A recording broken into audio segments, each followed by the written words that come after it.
My name is Kira Whitman, and I'm 30 years old. I've been working construction for 7 years. Not because I couldn't do anything else.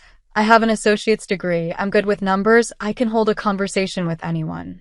I chose this work because I'm good at it, I earn honest money, and at the end of every shift, I can point at something real and say I built that. My hands are calloused. My boots are worn down on the left heel. I smell like sawdust and hard work, and I have never once been ashamed of it. Until my mother made me feel like I should be. It was the second week of November when she called. I was driving home from a 12-hour site shift, still in my high-vis vest, windows down because the truck heater runs hot.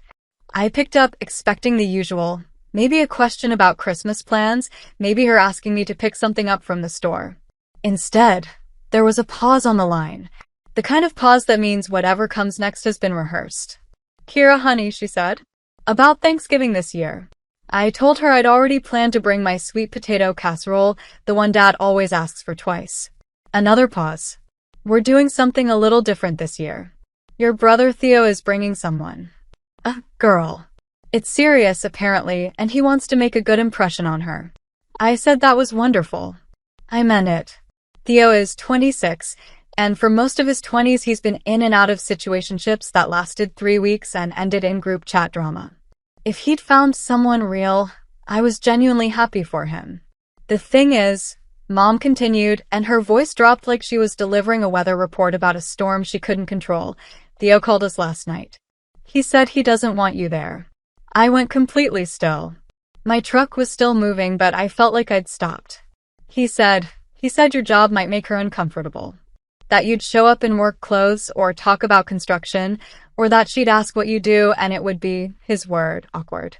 He said your blue-collar job would embarrass him in front of her. I didn't say anything for a long time. I just watched the road and breathed. "We didn't want to upset you," Mom added, filling the silence with something that wasn't quite an apology. "But it's important to Theo that this goes smoothly. You understand, don't you?" And that's when something in me went very quiet. Not the kind of quiet that means you're fine. The kind that means you've just stepped back from a ledge and you're deciding very carefully what to do next. I thought about arguing. I thought about crying. I thought about telling her exactly what I thought of a mother who would pass that message along without pushing back, without defending her own daughter, without saying, "No, Theo, that's not how this works."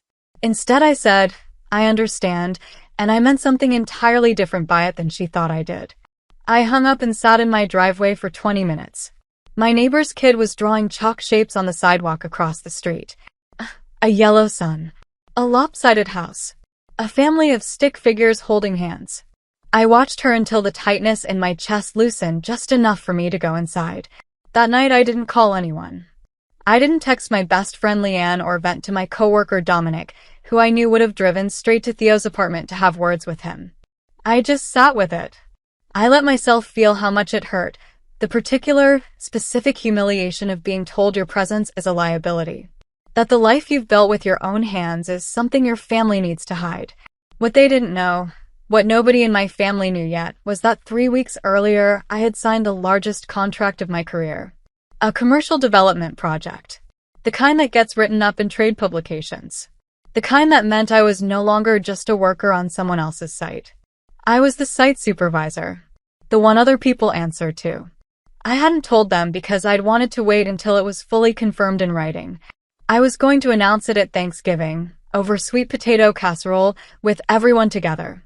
But they'd taken that moment from me. So I decided to let them have their dinner. I was curious what 5 days would teach them. Thanksgiving came and went without me. I spent it alone, which sounds sadder than it actually was. Leanne invited me to her place, but I declined. I needed the quiet. I made myself a proper meal, roasted chicken, mashed potatoes, and yes, the sweet potato casserole, because I wasn't going to let Theo ruin my favorite recipe. I ate at my own table, in my own apartment, that I pay for with money I earned by showing up every single day and doing work that most people wouldn't last a week in. It was peaceful in a way I hadn't expected. Clarifying, almost. What I didn't know was what was happening across town at my parents' house while I was sitting in that peaceful quiet. Theo's girlfriend's name was Sarah Calloway. 24 years old, sharp eyes, quick laugh. That's how Mom would describe her to me later. stumbling over her words, trying to explain everything at once. Sarah had grown up in a family of engineers and contractors. Her father owned a mid-sized civil construction firm in the next state over. Her older sister had just been promoted to project manager on a federal infrastructure contract. Construction wasn't something Sarah found awkward or embarrassing. It was her entire family's world. So when Theo over dinner made some offhand comment about how his family was all white-collar, very career-focused people, Sarah had smiled politely and asked about siblings. Theo said he had one sister. Sarah asked what she did. And Theo, without thinking, said she worked in construction in the same tone you'd use to say someone had a parking violation on their record. Sarah put her fork down. She asked what kind of construction. Theo said he wasn't really sure of the details. Sarah asked if his sister had her own projects or worked under someone. Theo said he assumed she just worked on sites. Sarah asked why his sister wasn't at dinner. And that's when Mom, who had been quiet through all of this, made the mistake of telling the truth, that Theo had asked for me not to be invited because he thought my job would make things uncomfortable. The table went very still. Sarah looked at Theo for a long moment. Not with anger exactly. With something more unsettling than anger, with the clear-eyed, measuring look of someone recalculating everything they thought they knew about a person. She said, quietly and without drama, that she found that deeply strange, that in her family, the people who built things with their hands were the most respected people at any table. That her father started out pouring concrete at 19 and now employed 340 people. She said she would have loved to meet his sister. Theo tried to recover. He laughed and said he just thought it might be awkward given the difference in their worlds. Sarah said she didn't think their worlds were as different as he seemed to think, and she'd like to be the judge of that herself. It didn't end the dinner. But it changed the temperature of the room in a way that never quite recovered. 5 days later, on a Sunday morning, I heard a knock at my door. I opened it to find my mother, my father, and Theo standing on my front step. Mom looked like she hadn't slept. Dad looked like he was there because Mom had made him come. Theo looked like someone who had spent 5 days arguing with himself and finally lost. They came inside. I made coffee because I wasn't raised to leave people standing in a kitchen without offering something hot to drink, even when those people have recently made you feel like an embarrassment to your own bloodline. Mom started talking first. She explained about Sarah, about the dinner, about what Theo had said and how Sarah had responded. She said Theo had something he wanted to tell me. She looked at him. He stared at his coffee cup. I found out about the contract, he said finally. Leanne posted something on her story. Tagged your company. I waited. Kira, you're running a $12 million development project. 14, I said. It went up after the scope revision. The silence that followed was one of the most satisfying moments of my life, and I say that without any guilt at all. Dad cleared his throat and said he was proud of me. I thanked him and noted calmly that it would have been nice to hear that before I was excluded from a family holiday. Mom started crying. I handed her a napkin and let her cry because some things need to be felt fully before they can be resolved. Theo apologized. It wasn't a perfect apology. It had some self-justification woven into it, a little too much explanation of what he'd been thinking. But it was real enough that I accepted it. Not for his sake entirely. For mine. Because carrying that particular kind of hurt is heavy, and I do enough heavy lifting at work. What nobody said out loud, but everyone in that room understood, was this: the thing Theo had been ashamed of was the exact thing that had made Sarah respect me before she'd ever met me. The hard hats. The steel-toed boots.